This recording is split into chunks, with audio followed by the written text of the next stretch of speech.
ان طبیعتوں میں فرق ہوتا ہی ہے، مزاجوں میں فرق ہوتا ہی ہے، مزاجوں میں فرق ہوتا ہی ہے، طبیعتوں میں فرق ہوتا ہی ہے۔ خدا نخواستہ اتفاق ایسا ہوا کہ بن نہ پائی، اب ساری زندگی ایک دوسرے کے ساتھ رہنا اگر یہ ہوتا کتنا مشکل ہوتا۔ اب مزاج مل ہی نہیں رہا، نہ یہ اس کے ساتھ رہ سکتی ہے نہ یہ اس کے ساتھ رہ سکتا ہے، کوئی بننے کی شکل بھی نہیں ہے، تو شریعت نے اس کے لیے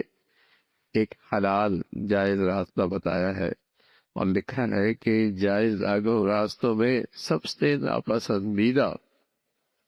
بوجہ مجبوری، جائز راستوں میں اور جائز طریقوں میں سب سے ناپسندیدہ طریقہ طلاق کا ہے، اور اس طلاق کا طریقہ بھی بوجہ مجبوری کے جب شریعت نے اجازت دی تو اس کا طریقہ بھی بتایا، اس کا طریقہ بھی بتایا، ایک طلاق دی ہے، بس 3 ماہواریوں میں رجوع کر سکتے تاکہ سمجھ بوجھ سوچ فکر تحمل کے بعد کوئی فیصلہ اگلا کر سکے، لیکن یہ انداز صحیح نہیں کہ اس سے بھی آ کر سب کچھ ہی تینوں دے دے، بیوی پھر بھی ہاتھ سے نکل جائے گی، لیکن یہ طریقہ حرام ہوگا، ناجائز ہوگا۔ دیکھو نا، ایک ہے کسی چیز کو ذبح کیا جائے، مرغی کو، بکری کو، گائے کو شریعت کے مطابق، اور روح تو اس کی پھر بھی نکل جائے گی، اور ایک یہ ہے کہ اس کے پیٹ میں چھرا مار دیا جائے، وہ روح پھر بھی نکل جائے گی، فرق ہے، پہلے حلال تھی اب حرام۔ بیوی تو دونوں صورتوں میں جدا ہو جائے گی، لیکن پہلی صورت میں حلال طریقہ تھا، دوسری صورت میں حرام طریقہ۔ اگر اس کو شریعت کے مطابق ذبح کیا تب بھی روح تو نکل گئی، لیکن حلال ہو گئی،